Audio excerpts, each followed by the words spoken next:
Let's go. See, we was just kids with $1 and a dream. So young and naive and ain't know how to plot and scheme. See, we just had some dreams and ambitions of some kings. One dose of reality when we got up in the ring. And I thought it almost lost me. Oh God, it lost me. This world so messed up. Okay, everybody, and welcome to the first ever Roadtrip podcast. We're here with Kojak, Corey Jackson, Mr. Scott, Ron Scott Sr., and Ron Scott Jr. Me and Ron Scott Jr. are rocking the old school Adidas. We are on our way to the Indie Gathering Film Festival, where we are about to collect some accolades for Nina Reed. So, this noise you hear in the background is Corey putting the hammer down on the Chevy. No song. We got a nice little SUV, and we're going to just see what happens here. So, fellas, you guys excited about seeing us, seeing Nina Reed on the screen up here? I'm very excited. I am beyond excited. Yeah. This is, They're going to show the whole thing again. yeah, they're going to show the whole movie, and there, like I said before, we were getting in the car, there will be people from a bunch of different countries represented here. Me and Jeff, when we came, I think 2 years ago, we came on a Sunday, which was the last day of the festival. In fact, that might be him and that van up there. People from Poland and Ireland, Scotland, England, all the lands. I think there was somebody from Australia. And then, as far as the United States goes, there were people from Chicago, Los Angeles, New York. Is anybody from Alabama? I think there were some people from down south. There's some people from Texas, some people from Nashville. I was mentioning to Ron earlier when we were getting some snacks that there were some dudes that came in that they submitted a screenplay. They got an honorable mention, and they came in from overseas just for the film festival. That's fantastic. So it was a much bigger deal than I thought the first time we came up. I'm like, oh, that was. I thought, well, if I won something, then it can't be that big of a deal. But I was wrong. And we're known internationally. We are. Well, you were already. Cairo. That's right. Yeah. Cairo in the building. Cairo. That's right. So it's a rainy day. If you hear the rain, you're only having to hear it. We're having to drive through it. So we got a lot of things going on right now with independent films. Jeff's doing pancakes. How's that going? It's going very well. I got to shoot. We did like 4 scenes. Yeah. They were pretty good. Yeah, other than good. I wasn't invited to be in that one. Well, I think Jeff was focusing on quality this time. Oh, nice. Yeah, but you were like the solo star in I Kill for a Smoke. That's true. That's the one I'm waiting for. I can't wait to see that, man. I want to see that. Learn patience because it's going to be Expecting a 2020 release on that. I like your optimism. 2020. Man. Now, the goal is, for those of you that are listening and those of you in the car who maybe didn't know, we discussed with Don Mew and the Straight to Hell crew. We're going to have a little film festival probably up at Marquee Cinema October 26th. I Kill for a Smoke will debut then.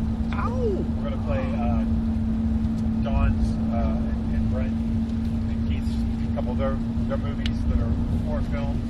We're going to play Things Go Thump that we've done. And hopefully we're going to get Watchers that Ron wrote done by then. And if we can get some other local filmmakers to submit some films, we'd like to get that involved. We're trying to rally the troops, get local film, kind of get everybody together. Yeah, so October 26th, you said? October 26th. What day of the week is that on? That's a Thursday. Thursday? Should be fun. Probably, I'm thinking 6 to 10 or something like that.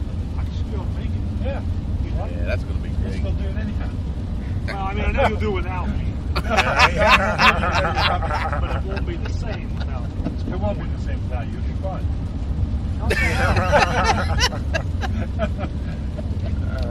For those of you who've not hung around with us as a group before, Corey and Desi, who's not here, they seem to take it on the chin the most. And then we also abuse each other. It doesn't make a lot of sense. You think we team up and fight back against you guys. Yeah, I think you guys pick on each other. I think you're just trying to see what the weakest one is. Yeah, well, I can't be the weakest, so I just have to push him. Yeah. Make him cry. Push him to the bottom. Make him cry. And I prove to everybody I'm not the weakest. That's right. It's like in prison. You should, first day of a shoot, you should just come in and just punch him. That's what I'm going to do. Just let Desi know that you're in charge. I feel like that's how Kojak lives his life, just trying to make people cry. That's the goal. That's how you inflict your superiority on people. I usually do it by just being the smartest, best looking, most talented guy in the room. But that's a loser's way of doing it. You got to do it by inflicting pain on people. Well, it was working until I got involved with Ronald Scott Sr. and then I can't make that claim to fame anymore. No. He outshines me every time. Stop, Michael. Stop. No, Yeah. You know, I walk down the street with Ron. It drives me nuts. Can't go anywhere with you now. No. You know, I know a couple people. There's been so many times I go somewhere with Ron, we just leave his ass. Like, I'm not standing there talking to that person I don't know for 45 minutes. He can do it if he wants. That's right. He's a man about town. Yeah, but that's cool though. I mean, you know, everybody's really friendly. Since the WTRF piece, I put that in the group. That I was at Luca's basketball game, and this people were just like, "You're the guy that did the film with the hair, the neither agree." Yeah, no one said anything to me. What? I thought I outshined you, but apparently not. You did kill it. Everybody listen to this, need to check it out. Kojak's performance in that, he killed it. He really did. Yeah, he did. I think I joked about it on the last Independent Films podcast that I told the guys, I don't know about this Ron's friend. I think we might have to get rid of him. But hey, in the end, he rose to the occasion and he did a great job. That's such a great story. I said, you've told that story so many times, but I want you to know that every time I almost cried at the beginning. And then by the end, I'm like, You die a little bit every time. Well, I die a little bit inside every time. But by the end of the story, you pull me back up. Yeah. It's like you break me down to build me back Yeah, up. if I just said, oh yeah, Corey came in, he was great the whole time, but yeah, it was fine. Like, oh yeah, whatever. But, Nope. You make it sound like I was okay. James was going to quit filmmaking altogether Right. because of how bad he thought you were. At least pretend I was confident. well, that's the then thing. I emphasize the dramatics. If that's a word. I think theater people are probably cringing right now, but I make it overly dramatic. That's why I'm good at what I do. I know how to find the drama and then elevate it and shine a light on it and emphasize it. Hurt my feelings. It hurts you. Well, that is the price we pay. You think my feelings ain't been hurt a couple times? You think I ain't been hurt? I'm sensitive. It's like, who was the comedian that said that, what's Michael Jackson's dad's name? Joe Jackson. Joe Jackson. He said Joe Jackson is a perfect example. You can beat somebody in the greatness. Oh my God. Wow. I guess that. That's what James tried to do. Well, I really Abuse me. He's the Joe Jackson of independent film. I guess now that I'm doing CrossFit, I could start actually doing actual meetings. It's true. CrossFit, by the way, which James got me in contact with people at CrossFit, and they came up and helped with football this year. That's right. How'd that go? Football conditioning went really well. They were awesome. Who all came? Was it Michael? It was Michael and Mike? Mike. It was Mike and Mike. Yeah, it was Mike and Mike. I don't understand how you struggle with those names that much, Kojak. Well, make it look like an You idiot. remember the first one, but the second one. It was Michael and what's The it, other one Walter? is No. on the tip of my tongue. Yeah, it was Mike and Mike. Yeah. And it was in the afternoon. But I'm used to Mike and Mike in the morning. right, this was more in the evening. But they were good guys. They did a lot, and we learned a lot from them. And I mean, if they're down for it, I'm going to try to have them involved again next year. They said that they had a blast. People like that kind of restore your faith in humanity, that they would go out of their way to help out the kids just because they enjoy helping people. I can tell you that Michael over the winter when my work schedule wouldn't permit me to keep up with, we were doing something called Magic Cow, which was a very specific lifting rotation, and so you really couldn't miss a day. So he would meet me on Wednesdays at 7:30 after my work. He'd get done at probably normal hours, go home, eat dinner, he'd be at the gym and train me for a couple hours on Wednesday evening, and then meet me at the gym on Sunday mornings at 6 a.m. for private sessions. Never asked for a penny, never asked for anything, just because we're friends and I needed to get the workouts in. He coached me, and they were ball busters. I never had such progress in my strength and fitness as I did those probably 5 months that we met. But you talk about somebody that's willing to get up on their day off that early in the morning to help out a friend in the middle of winter. They just don't make people like that too much anymore. And Beth Gretchen also from the gym. I'm not an athlete, I'm not a gym person. Very intimidating for me to walk into a gym. So when you're surrounded by athletic people that are also really nice and supportive, understand that you're not a natural athlete. I'm coming up on my 2-year anniversary here in a couple months, and I can really say that meeting Beth and Michael changed my life, because I'm 50 years old, probably in the best shape I've been in. I ran the better part of 2 miles in addition to doing all the other components of the Murph workout. And I know in high school I could not run a mile straight when we had to do the gym class, so I'm in much better physical condition. So thank you guys. Now, after that glowing recommendation, I hate to do this, but I have a little bit of a CrossFit beef. Oh, okay. Yeah. There's this thing that I've been wanting to get involved in for the last, 3.5 years, called the Dragon Boat Race, right? It's a huge fundraiser. Yeah. This CrossFit team has won it every year. Yeah. So my goal now is to next year have a team and to crush these CrossFit people. But I know I'm going to be doing this with my friends who don't work out at all. That's not going to happen. Ain't gonna work. But just know that it's out there, CrossFit folks. We're coming for your title at the Dragon Boat Race. You are on it. Am I on it? Yes. No. We will get. You got me on it. James will trade and defect from the CrossFit people. That is the OB CrossFit. That's not our group. So. Hey, you can get some ringers. Get Michael and Mike and Chuck from our gym. I plan on being the guy that just goes stroke. That's me. Mike, Michael, Ben, Chuck, and Jack. We will win. You would probably catch the water on fire. It's over. I just know we're winning next year. It doesn't matter what I have to do. You sound pretty confident. Oh yeah, HGH, growth hormones, we got it all, man. We're gonna do it. Performance enhancing, cocaine, whatever it takes. If you aren't using it, you're losing. That's right. We're doing it all, buddy. I do not we're care. Gonna go out because they helped us with the football. We're gonna go out and I already talked to their guy about this. Give them passes. Come to our home games, any of our home games, all of our home games, whatever they can do, free of charge. And hoping they come. It would be nice to have a gym like. I like when the people from the gym get together outside the gym and just hang out, and that would be really fun for us to come to a game sometimes, the whole group. Get a bunch of, wait till you're working the snack bar and then bum rush it. I don't work the snack bar. We want 500 candy bars, some hamburgers, and we don't want them overcooked or underdone. That would be great if we found that out. He wasn't really a coach. Kojak just works at the snack bar. All this time, he was telling us he was coaching. Talking about coaching, His kid could be assistant snack. I just look from the concession stand and go, I do that differently.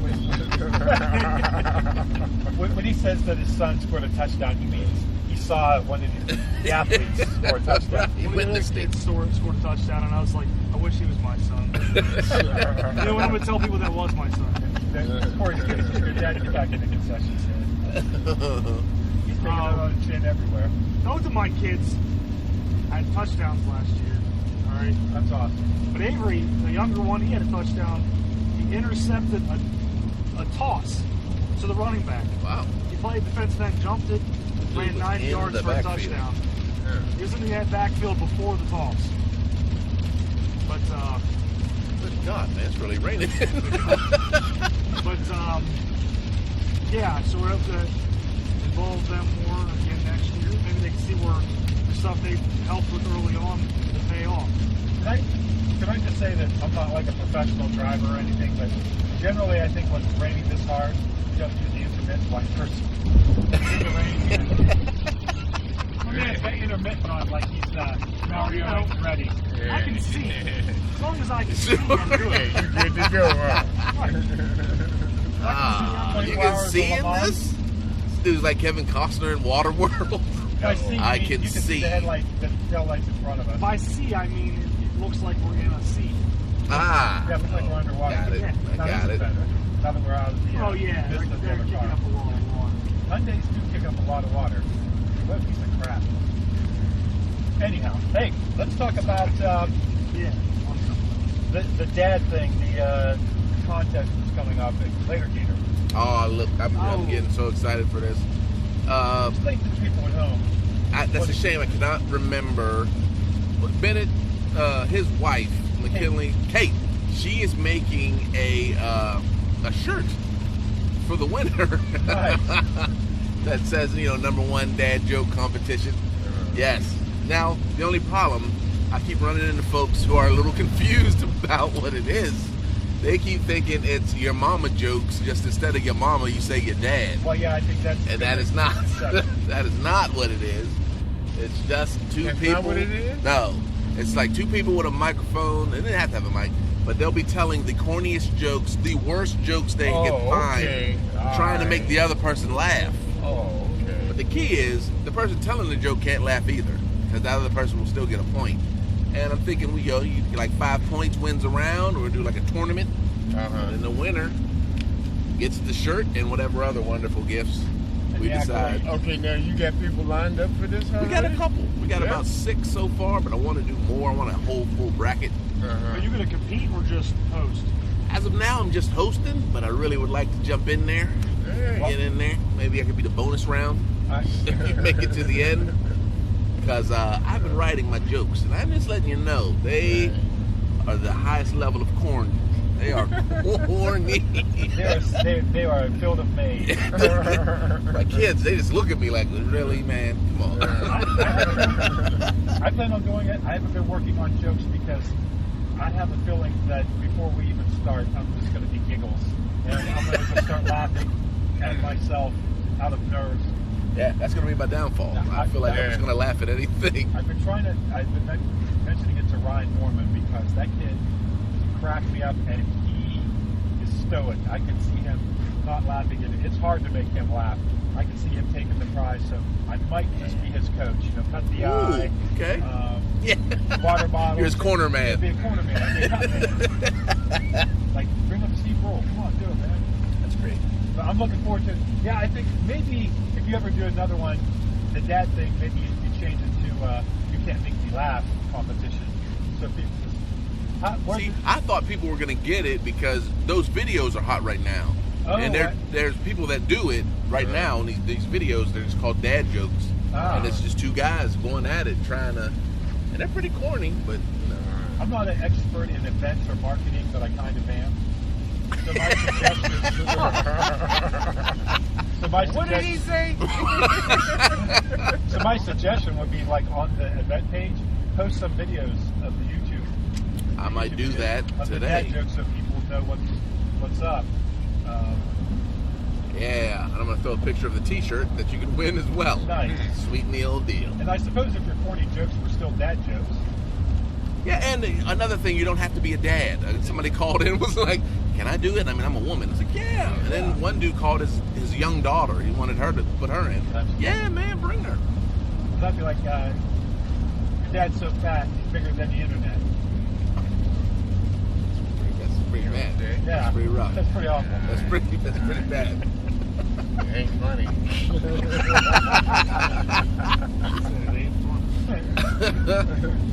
Well, I think that's believe me, none of my jokes will be funny. Yeah, I'm not going to compete. I think I'm good with. I don't know why not. With corny jokes, I do some corny jokes. I think all your jokes are pretty corny. No, I think most of your jokes are just offensive. That's it. Jokes are like that.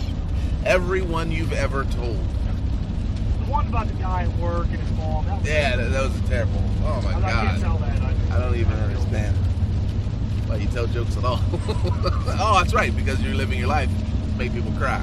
Yeah. I get it. I forgot. Ever told you that joke?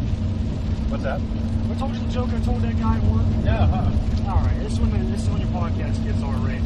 Okay? Young kids, turn it off right now. All kids turn away. They need to hear the shoot sooner or later. Guy at work. It's been there like 3 years now. We get along really well. Good friends. 2 to 3 weeks into him working there, though, I made a comment about his mom. Just typical, joke around mom. He's like, "Oh, it's real nice, asshole. My mom's dead." And I said, "Oh, so that's why she didn't move around much." Oh. And listeners, I apologize. I told you, it was brutal. Corey isn't really a friend of mine. He's a guy that I've worked with on films a little bit. Was probably less after that. Yeah. I felt like I couldn't pass that opportunity up. I mean, you could have. I felt like You I could have been a decent human being and passed up the Is that opportunity. because your wife isn't currently giving you enough sex that you couldn't pass up having sex with this dead mom? Oh, God. No, I feel like you don't pass on an opportunity like that. The joke's already in your head. I don't know. I never wanted to have sex with a dead person. Here comes this opportunity to make this joke. Oh, to make a joke. Right. Oh, I thought you actually had the sex. No. Here comes this situation that falls into your lap to make this really perverse joke. How do you pass it up? Well, I think it's a good test to find out if somebody's got a good sense of humor and can go with the flow. Yeah, I mean, we were good after that. I mean, it was a little fucked up because his mom had only died like 4 months before that. So it was still pretty God, fresh. man. But, and it all worked out in the end, Well, We're I friends think now. I do think among close friends, and especially coworkers that you spend a lot of time with, Yeah. there's this thing where you can make certain kinds of jokes that other people might find improper, but within the group, they understand that it's just people being silly and kind of going for the worst thing that they could say. But, Yeah. We're hard on each other at work. It's brutal. and one of the doctors even told me at work, he said, you can say like a joke to a coworker, because I work with a lot of women and we joke around. He said, it's not the person that you say the joke to, it's the person that's overhearing it that doesn't get that you're joking. Yeah. You may want to cut that joke just for Yeah, like, Coach Jack, saving he doesn't get face. that. I mean, you might just if you decide to cut the joke, I won't be offended. I only edit No, keep that joke so people know the level of scumbaggery that they deal with. I only edit the podcast to make myself sound better. Never to help out the guest. That's cool. Another thing I do, this is a corny little joke thing I do with the kids, but it goes long before the kids. I just do this thing to annoy people, where I start to tell a story. Well, I'm sure you've heard this before. And then there is no story. So I'll just be like, oh my God, guys, you gotta listen to what happened to me yesterday. So I'm headed to work, I drive down the road, stop at the stop sign, across the street there's this guy walking. Hey, God. That's it. First time I did that to Rob, a friend of ours, Rob, he was like, well then what? What? Are you gonna finish the fucking story? I was like, what is the problem? That's the story. I do it to the kids all the time now. My bad joke like that at work, because the type of work I do, people will ask me, what's the phone number for the lab? What's the phone number for dietary? And I always say, not always, but when I really want to be annoying, I'll say, that's the number that we press into the phone so we can contact them. And then if you just, whatever the numbers are, if you push the little buttons on the pad there, and they're like, as soon as I start to say, the eyes start to roll, they're like, I'm really in a hurry, please. It's not funny anymore. It's like a bleeding person in their arms. Really, James, could I get the number? The sooner that I see that they're annoyed that I'm going there, the better it is. Oh, shit. When they, before I even start to say it, I get a little grin, and they see it coming, and they're like, "Don't even." And I'm like, "Oh yeah, here it comes." Now, the one I like to do, there's a guy I work with named Pops. Well, I call him that. And my cousin Trey. They all love this band called Sublime, right? Oh, me too. I know nothing about Sublime. And every time, without fail, when they bring up Sublime, I'm like, they had a cover band called Sublemon. And first they thought it was funny. Now when I do it, it's like they want to strangle me, but they don't. They're just like, just get it out, just say it. Sublemon, okay. Now let's keep on with the conversation. After we talk, you know how many times me and you have done this and how much joy we get out of this. But our friend B, who is in Neither Greed, you see me? He's walking down the street. He's the black one. We get a real kick out of it. Me and Ron will start having these crazy conversations, and we just push it to the point where B gets really, really annoyed.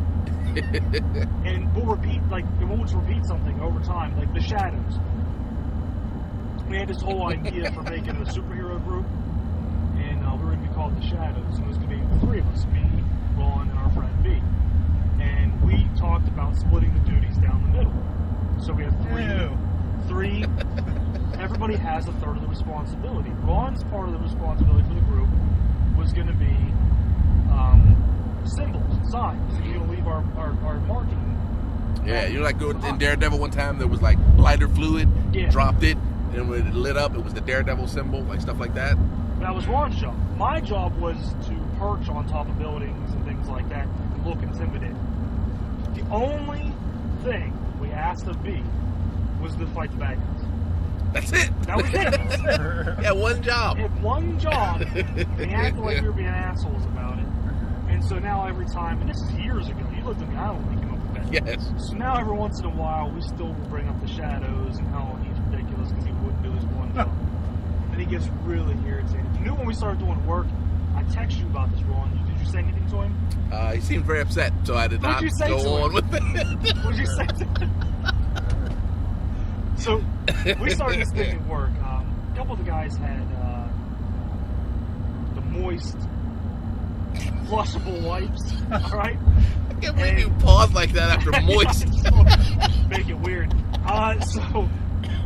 So they had the toilet, the flushable wipes for the bathroom for themselves, and B acted like it was, who the hell used it? It's your grown man. And we're like, see, this is why you're mad all the time, because you walk around with a dry butthole. That's why you're always an angry guy. You have a serious case of dry butthole. So we bring it up to him at least once a day about how he has a dry butthole. And he gets really angry about it.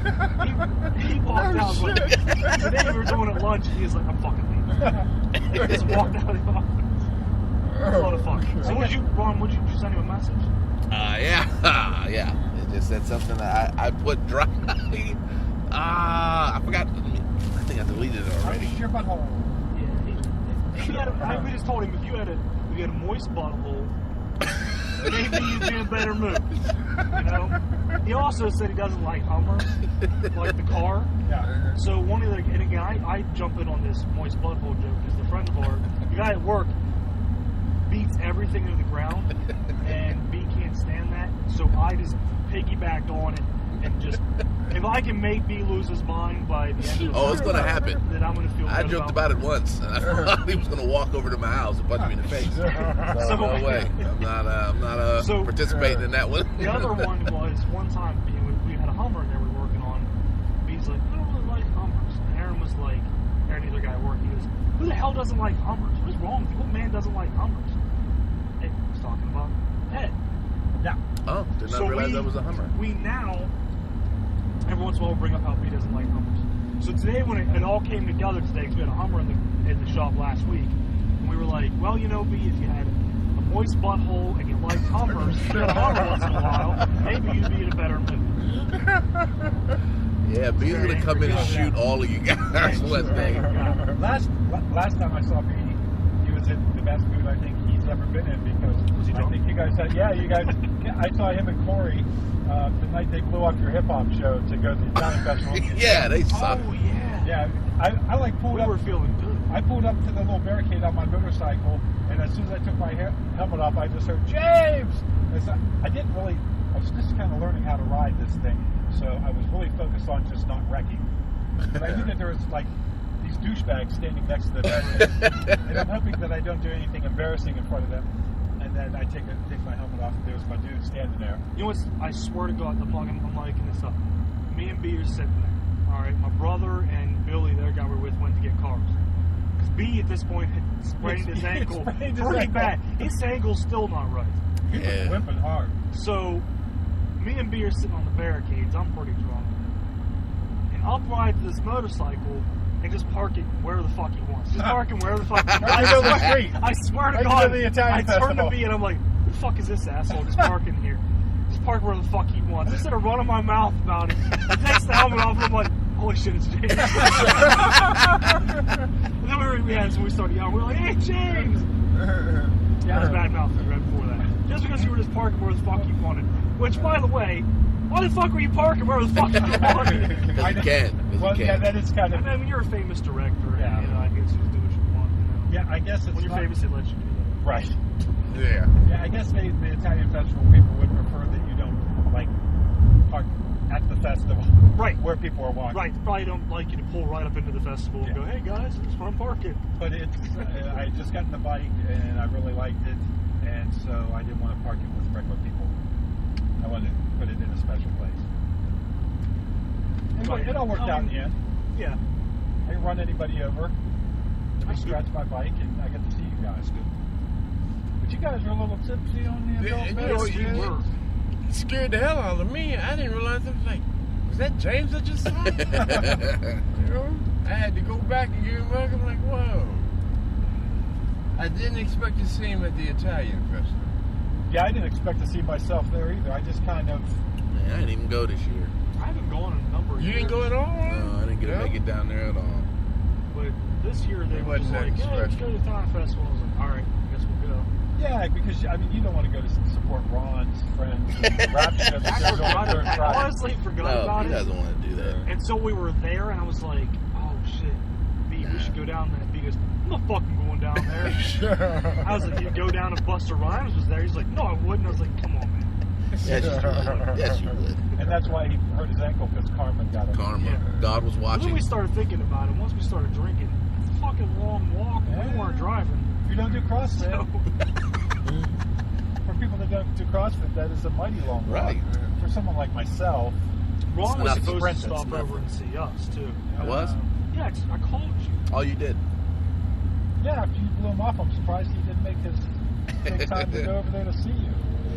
Right, but they're paying the rappers, so I had to wait around, get the money to pay the rappers, and then one of the rappers got in a fight, so that was always good. Well, Shit. see, if I didn't know you were paying, Yeah, I couldn't believe I didn't that. know you guys were, they were paying. I'd have brought white boys. I don't know, probably over a girl. I'm saying, Ron? What'd you say? If I'd have known they were paying the rappers, I would have booked White Boy Slice for you. God. Hey, but the hip hop show did turn out very well. I agree. Oh, yeah. They were, I I was saw a so, couple videos on man, Facebook of it. it was great. Nice crowd, too. They were really into it. That's awesome.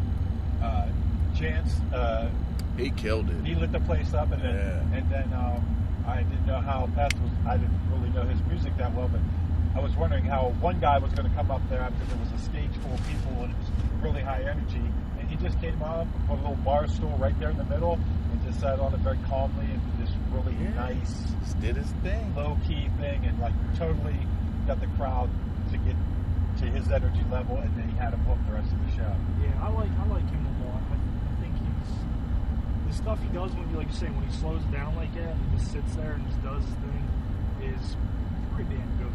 Not every rapper can do that. No, No, he did that at the Hip Hop Awards too, didn't he? Yeah. Yeah. Yep. he's I was at the Hip Hop Awards.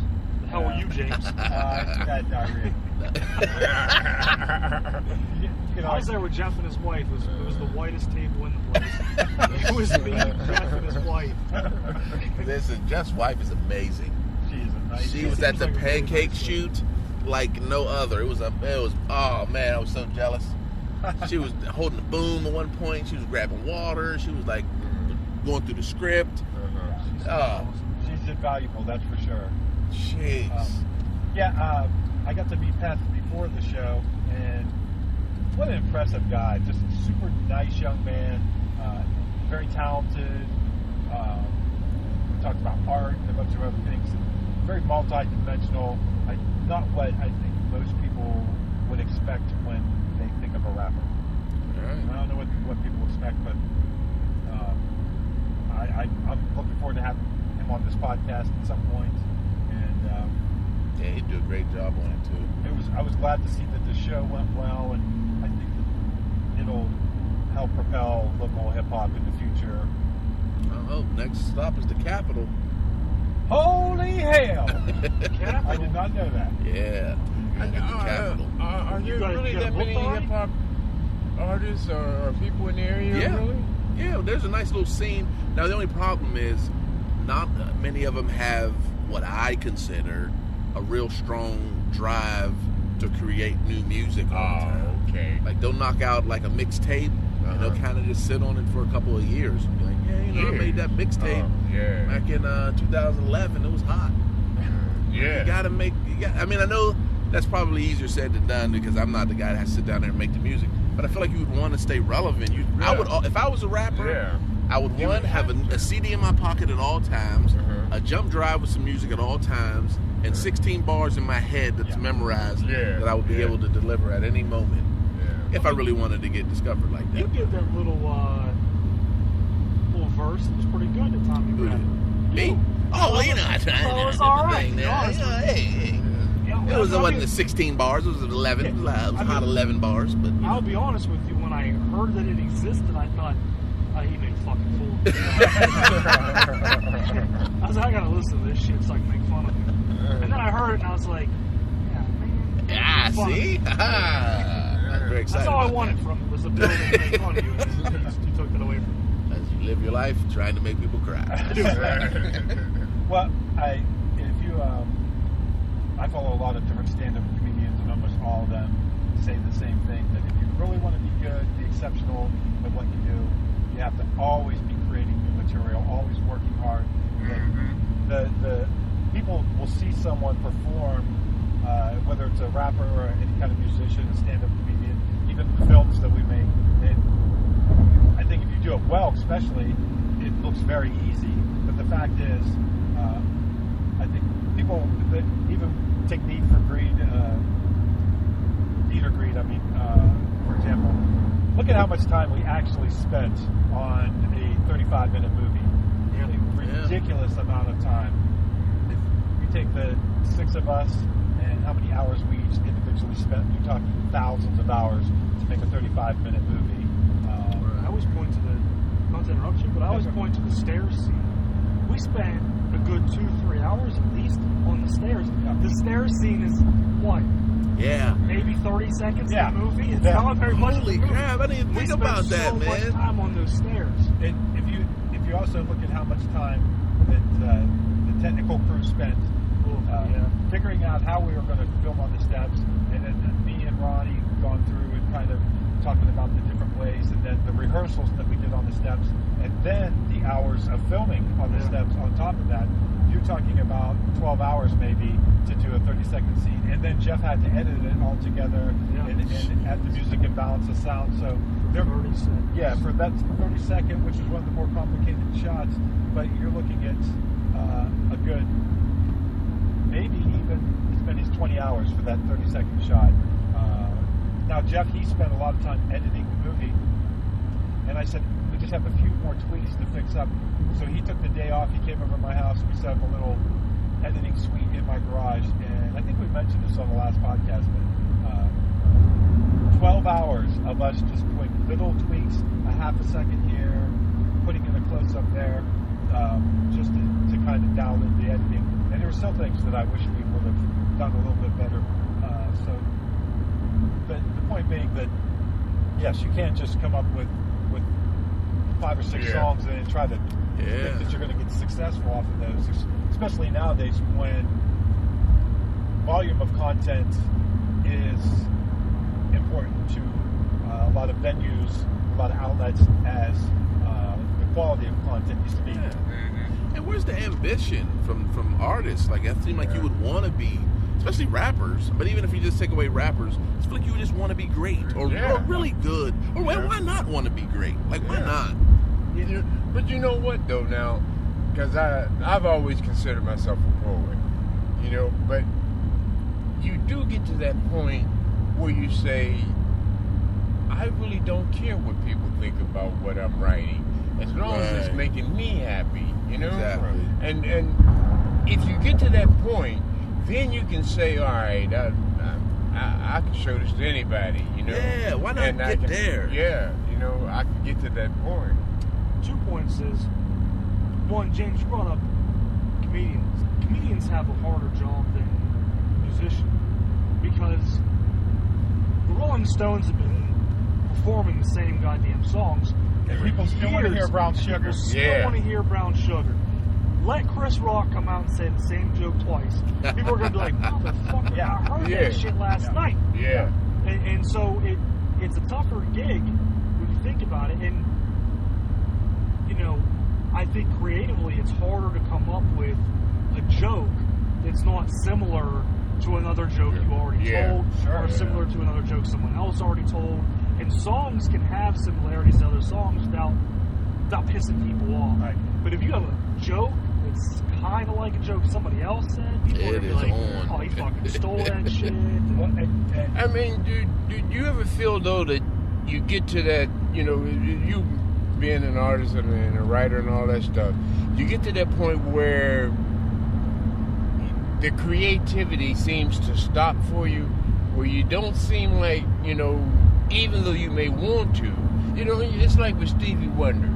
You know, Stevie Wonder has such a broad base of things that he has done and said that, is there any more music left in him? You know, like with me, I get to that point where, okay, I have setting up this thing with me and my poetry, but I'm at that point now where it's not that I'm saying the same thing over and over, but it's at that point where I can't get a different impression from the expression that I'm using, you know?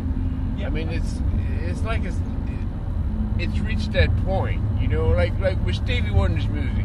You know it, you hear it, and that's it. Yeah. You know, but then if he comes out with something new, would you know it? Or would you wanna, you know, would you still want the same old Stevie? You know? I know for me, sometimes the well just as a writer feels really dry. That's why it's been really good for me to direct the things that Ronnie's written. Because I came up with the idea for Sassy Assassins during the premiere for Need or Greed, and that was last October, November, and I still haven't gotten a finished script. I just can't get my mojo going on it. Yeah. So yeah, definitely there is that. I don't know if it's just that I'm not in the right mind space, but definitely I used to paint a lot, and I really enjoyed it, and I wish I could go back to it. Sometimes I'll walk by the paints and the easel and go, I really enjoyed that. I wish I could do it again, but the last few times I've tried to pick up a brush, it's just the vibe's not there. Wasn't there? Yeah. And I think if with age, I think I've learned as a creative person that if the vibe's gone, then I just have to wait. If it comes back, it does, and if it doesn't, it doesn't.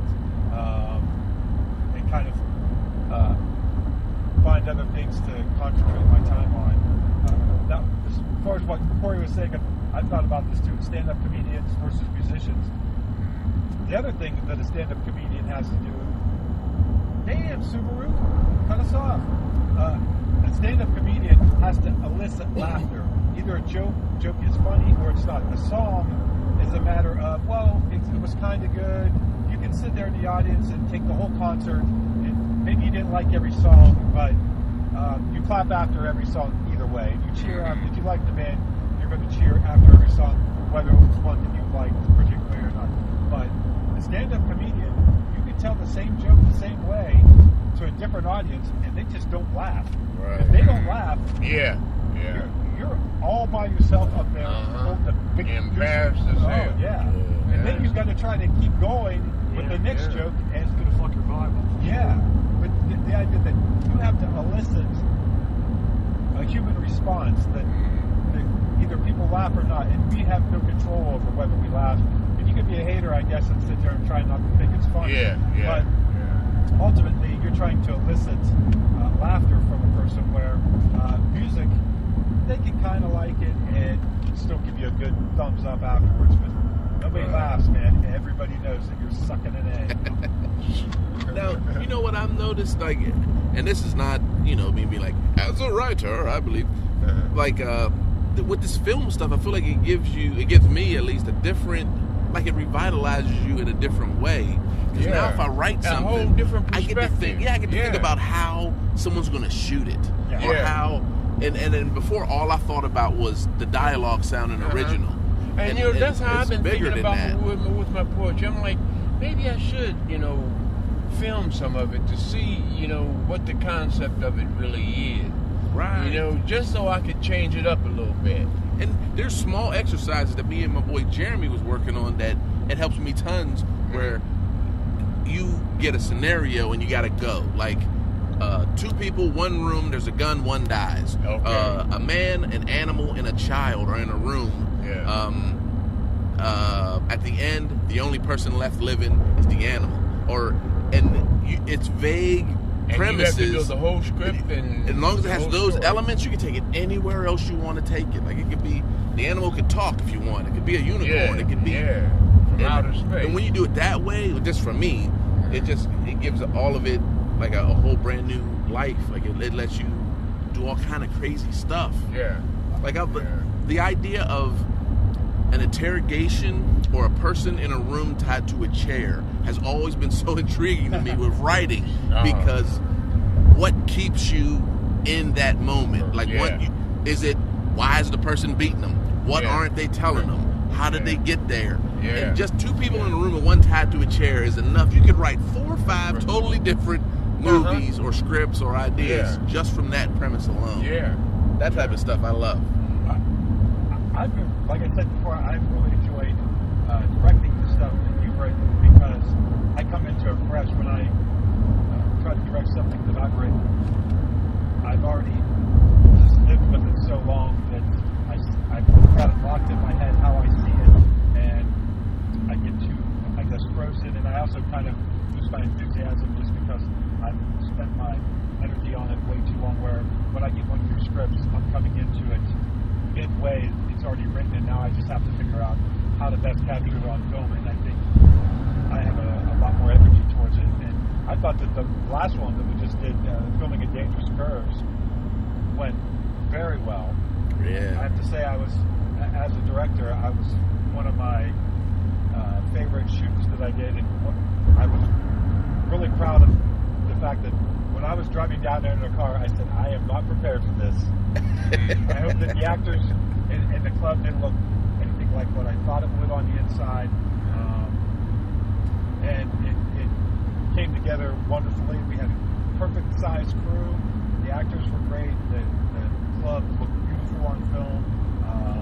I remember the moment for me at that shoot when I started to feel a whole lot better about it too, because I was like, man, I don't know. But you put the script on the pool table and you were talking about something and you were like, okay, it's working for me now. It's like my mojo's working. And he starts walking around and doing I was like, oh, we're good now. We're good. Once I kind of got the theme of he insults her at the beginning, so she walks away from him, and the rest of the time she's walking away from him, making him follow her as a power play to try to get him back, and I kind of kept that as the theme. It all came together in my head, and I will say that the crew, you and Jeff, were able to pick up what I was trying to say very well, and so did the actors, Nicole and Shane. They kind of were on the same page with me pretty quickly, and not only was it a really fun shoot where we moved quickly and it turned out the way I wanted, but it was, other than certain, just being pressed for time in general, I thought that it was a very smooth shoot. I'm glad you guys got something done on it. Yeah. I'm a little worried about maybe in general, just because I know my time is very limited. We'll just replace it. Really, to I really hurt me. Oh, I don't care. I was looking forward to this one. No running. Last one, James tried to kill me. Your wife asked me to. I was going to say, you were talking about directing what Ron writes, and that does seem to, you've talked about that before, where it gives you a different perspective, where you haven't, like you said, you haven't lived with it, you haven't thought about it, it hasn't been in your mind, maybe to the point where you don't care anymore. Like, I'm so sick of this story. Absolutely. Have you tried, I don't know, have you ever tried to write and then have someone else direct what you wrote? And that way you can write freely without having to think about that ending. I don't trust anybody. I'm just curious. I actually co-wrote a script. It means you, Jeff. Well, We're looking at you, Jeff. That's what I think sadly enough, Jeff would probably be the one, I guess. I haven't been as productive a writer as I had been in the past. Now, I did write a script, co-wrote a script with several friends of mine, Kyle, Eddie, Will, Robbie, a script called Full Rain, and I did turn that over to those guys to produce, and we'll see what happens with that. I hope that they put it into production, so you can say that I've at least acquiesced the directing to other people. It hasn't been done yet, but I'm okay with writing something and having somebody else direct it. Kind of the problem I run into is that Jeff, he writes his own stuff and directs it, and I really like directing the stuff that Ron writes, and he writes a lot of stuff, and as a writer, I haven't produced that much lately. But between the podcast and this time of year, I'm out riding motorcycles, and as Mr. Scott said, sometimes it's not there, and for me lately, the writing hasn't been there, so I don't push it, and I figure if directing Ronnie's scripts is working, don't worry about it. Sassy Assassins is coming together. We've been working on it, and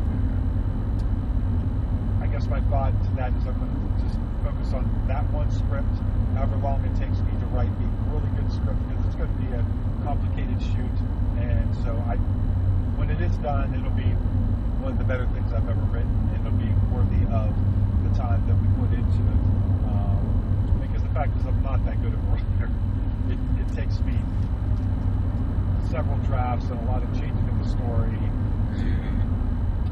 I can't in a couple drafts kind of get a good finished script. But question: does anybody know where the hell we're going? Not really. Okay. Oh, you got. I do have the GPS up, so. Okay. I didn't see that you had the GPS up. I'm like, we're just driving north. Yeah, we'll run into it. Oh, yeah. Two things. One, do you think you'd have to not be there to have someone direct what you wrote? Do you think you being there would be too much of a problem for you, that you would be like, that's not how I saw it. Stop fucking doing that. That's not it. You think you'd start to get it where it would bother you? Because I think one thing is Ron's pretty good about it. I don't think if you start doing things, he seems to be pretty good about allowing it to take shape with what you see. Ron actually is excellent at that, because if you remember Meet or Greet, it was supposed to take place in the car, and I ended up moving all but you guys walking around the warehouse, and in fact you guys were never sitting in the same car at the same time, and so Ron gave me a lot of freedom. The other part was in a bar. Yeah. Remember, it was a car to a bar, and then the meeting was in the back room of a bar. Yeah. And honestly, I came up with this idea of the sequences before you guys start the dialogue, which ended up being a good portion of the beginning of the movie. And, Ron gave me the freedom to go ahead and do that. So that's probably why we work really well together, is that he does allow me to. Oh yeah, sure, baby. Yeah. He writes the script, and then when we were in Dangerous Curves, he basically got lap dances and let me just kind of. No, I wish. I ran the ideas of what I wanted to do by him, but yeah, I've always loved the freedom to put it on film, as it were, kind of the way I interpret the script, and I think that's why we make a good team. Yeah, you got that eye, man. Like when you saw stuff, I was just like, I wouldn't have saw it.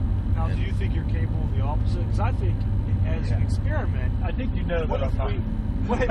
Yeah, I think it's fine. I'm picking at it. You keep asking. Well, I just trying to make you cry. I think. Uh-oh. You alright? What happened? Oh, we drop a mic? Yeah. Here, let me just hold it. Yeah, just hold it. I'll hold it. I think as an experiment, it would be interesting to have you write something and Ron direct it. An experiment in me losing my marbles. Well, look, I think displaying what a control freak I am. I think if you did it, it would help you to realize, see the opposite end of it. Sure. Help you learn to work with each other maybe even better. Yeah. He's just pushing it. Yeah. No, Yeah. I there's just wanna- nothing productive that's going to come from this. I know, I honestly He just think- wants to see what limits he can get pushed to. Well, no. I'm interested in seeing two things. Well, one, I would love to be in it. No. But I'm interested in seeing two things, which is, one, James write and then not follow through on the directing. I'd like to see how that goes. And I would also like to see how Ron would take something he didn't write and make it a movie. Right. I think both sides of that interest me. And, not saying it never happened, but I would find it interesting. That I is love that. Yeah, I think that would be an interesting project. I think if going into it, I knew that that's what we were going to be doing, I think I'd be okay with it, because I probably would be thinking in terms of a writer and not looking further ahead as to how I would direct it. Yeah, And I think it allows you some freedom writing where you don't have to worry about that end of it. Yeah, and I'd write explosions and nuclear Yeah, bombs. Ron will figure this shit out. No, I mean, Yeah, that's the problem with the sticks. I was just like, oh God, James is gonna have to figure this out. I ain't scared. Actually, the sticks, when we decided to break it down into each individual scene, and when you look at it as a whole movie, it's a monster, but each individual scene, if we just get what we need to film that scene and then figure out how we're going to get what we need for the next scene, it's When it's are much y'all more going to visual. work on that again? We already started. Soon. Yeah, Oh, yeah? the scenes, because the scene you're in, Pop, is the big one. I should probably read my script. Huh? It'd be good. Yeah, your scene is the big one. That's why we were doing the small little ones. Oh, doing first. the little stuff. Oh, Yeah, your all scene, right. everyone's in it. Tell me anything. All right, that'll work. Without giving anything away of the story through the podcast, what is the next scene you plan on filming? I'd like to do the rooftop one, because I think that one is a two-person one. What rooftop? I don't know what rooftop. Oh, it's Johnny and Doo-Doo on the rooftop. Oh, okay, yeah, I remember. And there's a scene, I think the daycare scene is an easy one to do. Yep. And I even think the paper cut scene Yep. is an easier one to do. Because there's just not many people. You know, on the scene with me, I would feel more comfortable getting out of the car instead of having the whole scene take place in the car with him and Yeah. You know. But do we want to spend the 45 minutes having people help you up out of the car? Hey, the hell would you go, Jack? Corey's off the project.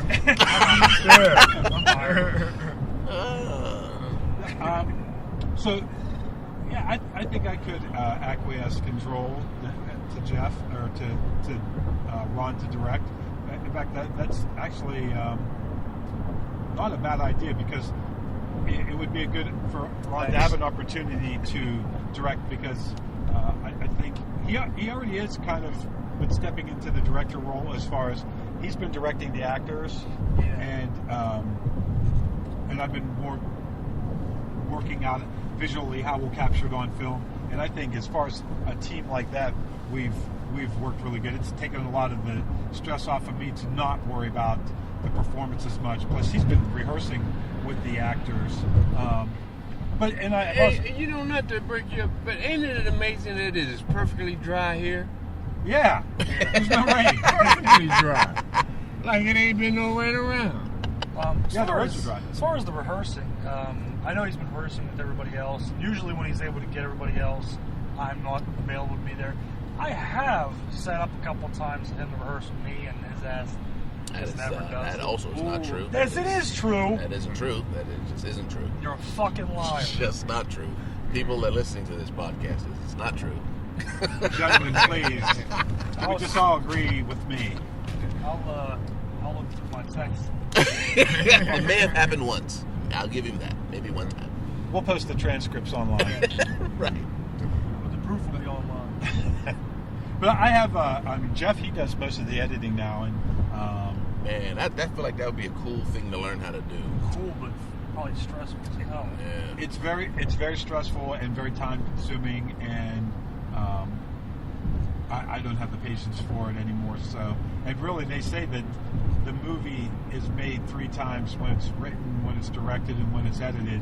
So if you look at something not like Need or Greed, Ron wrote it, I directed it, and Jeff edited it. So we each had our hand in it, and then I stood over Jeff's back, and no, Jeff literally had the edit that you see of Need or Greed. Jeff did an incredible job.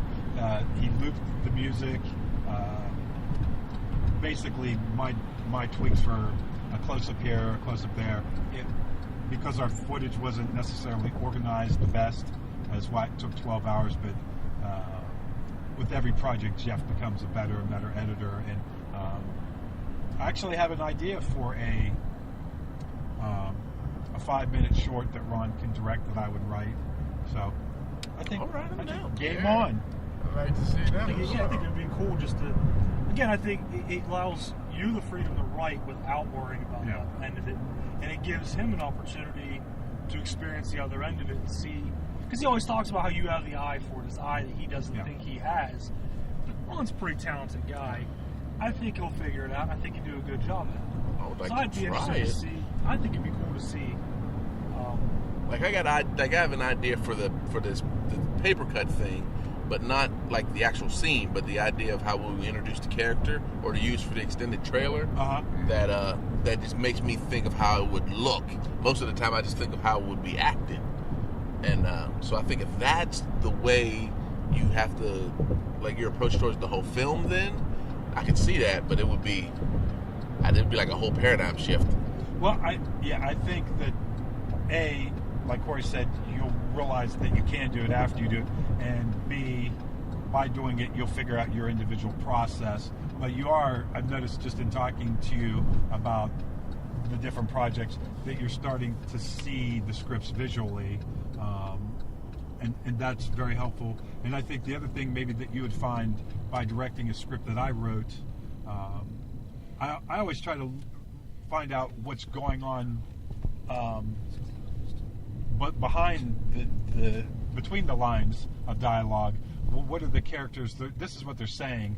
What are their objectives? What are they feeling? What and try to, by the way they move around the set, by the way we film them, the different camera shots that we choose, to kind of highlight what's going on. So, kind of back to the scene in Dangerous Curves.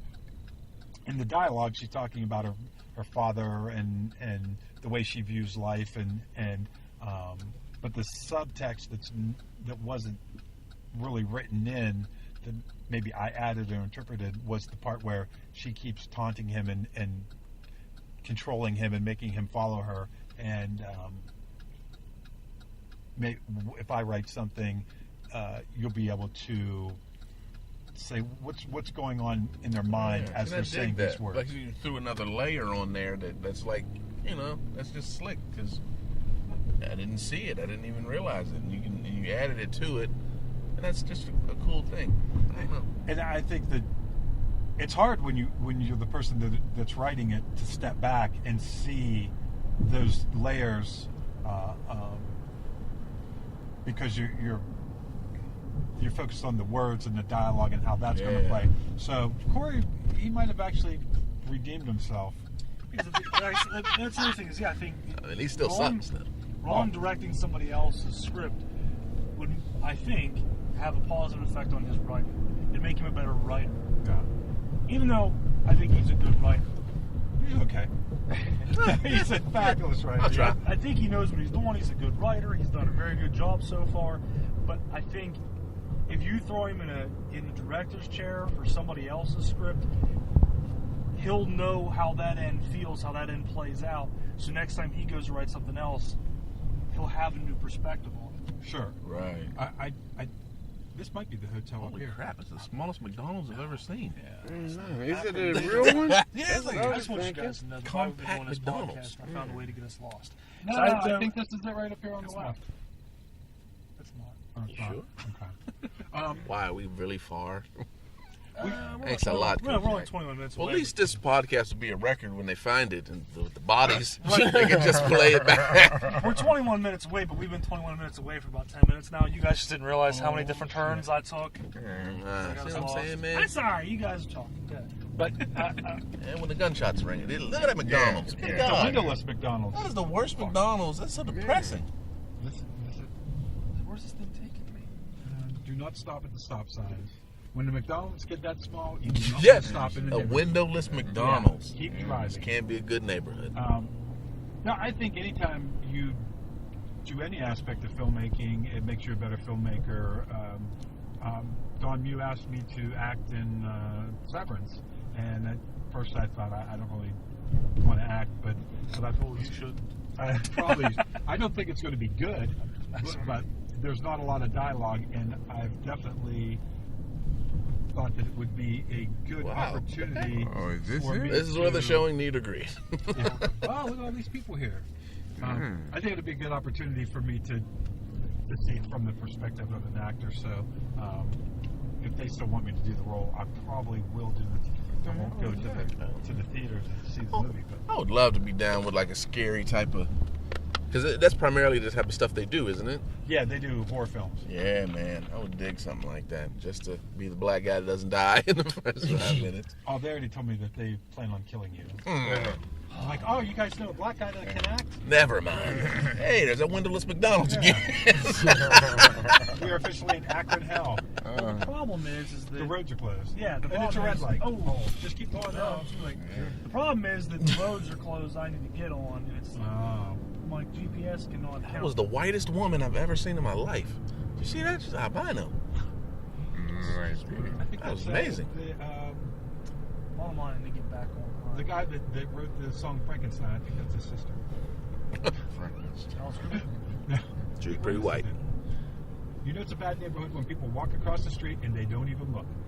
Yeah, they don't care. Better I ain't not stopping. hit me. I saw a white dude with dreads. That was good. Oh, that yeah, it's time to hit the gas. Yeah. I saw that. I was like, oh shit. Well, as we're getting close to the venue and ooh, nice bike, and we're lost. I'm going to. I think we're going to wrap up this portion of the podcast. Goodbye, cruel world. But we will be back on. Tell my children I love them. Okay. Sweet. All right, sounds good to me. Until then, next time you hear from us, we'll be award-winning filmmakers. All right, everybody. Now, see ya. Yeah. Yo. Hey, Kels. Bro. They ain't ready. Had a lot of shit change, I don't fuck with nobody. A lot of shit change, now that rapping ain't a hobby. Had a lot of shit change, everybody want rob me. All that shit changed, but it still won't stop me. Had a lot of shit change, I don't fuck with nobody. A lot of shit changed, now that rapping ain't a hobby. Had a lot of shit change, everybody want rob me. All that shit changed, but it still won't stop me. But it still won't stop me. I don't fuck with nobody. I don't fuck with nobody. I don't fuck with Nah, nobody. but it still won't stop me. I don't fuck with nobody. I don't fuck with nobody. I don't fuck with Nah, nobody. I don't don't fuck with Okay, it's nobody. time for them to see this energy that I've been saving up. I straightened up my life for this, some spiteful shit I'm baking up. So crank it up for those of them who never ever gave a fuck. Banking up the spread, I bet they saying that I'm changing up. Making up rumors, how we up and we coming. I want to shout out to the shout outs from them homies that love it. If it's possible to fly, I guarantee that I'm gonna. The only thing that's on my mind is money and marijuana. If shit change, I mean, how can they blame me? Maybe if shit was still the same, niggas wouldn't be lazy. Crazy how niggas hear the names and they so quickly can say we may be the best out here lately. No wonder them niggas hate me. It's Had a Kev. lot of shit change, I don't fuck with nobody. A lot of shit change, now that rapping ain't a hobby. Had a lot of shit change, everybody want rob me. All that shit changed, but it still won't stop me. But it still won't stop me. I don't fuck with nobody. I don't fuck with nobody. I don't fuck with Nah, nobody. but it still won't stop me. I don't fuck with nobody. I don't fuck with nobody. I don't fuck with nobody. Had a lot of shit change, I don't fuck with nobody. Pop pills for the pain, now I got a sober body. Music grind for the fame, came a long way from my hobby. Couldn't get strange, now a bad bitch riding shoddy. I've been getting to the bucks cause I wasn't born with it. Came a long way from opening car door hinges just to take your riches. I was hardcore with it, if a cop chased hot gates I was parkour with it. Had a lot of people try to cross me on some Jesus shit. So trusting a few disciples is the way that I'm seeing shit. Earn my stripes on some zebra shit. Now my paper legal, bitch. You hating Caitlyn Jenner, diva Nicks can eat a dick. Hating this what they be on. Put it in your girl mouth, her head shaped like a safety cone. She deflate my balls, I'm Tom Brady's clone. Never needed a soul, I could stay alone. Had a lot of shit change, I don't fuck with nobody. A lot of shit change, now that rapping ain't a hobby. Had a lot of shit change, everybody want rob me. All that shit changed, but it still won't stop me. But it still won't stop me. I don't fuck with nobody. I don't fuck with nobody. I don't fuck with Nah, nobody. but it still won't stop me. I don't fuck with nobody. I don't fuck with nobody. I don't fuck with nobody. I don't fuck with Look, I had a lot of shit change like Obama. Oh, now they sick, cause they know I'm about to blow like Osama. They biting swag like piranhas, I'm getting hot like a sauna. I was fucking with a thought, but now I got a Rihanna. I want the green like iguana, I'm trying to eat like a llama. Put that ganja in the bone, cause I ain't with all the drama. I tell my haters they nada, fuck that Gucci and Prada. Stick to Nike, cause it's simple, I just do what I wanna. I'ma rap till I'm under, it's not a thing as you see. I am that motherfucker that they been wanting to be. I got my name from a G, I'll let the fame come to me. And fuck them lanes, I'll never change, I'll remain what you see. Nice.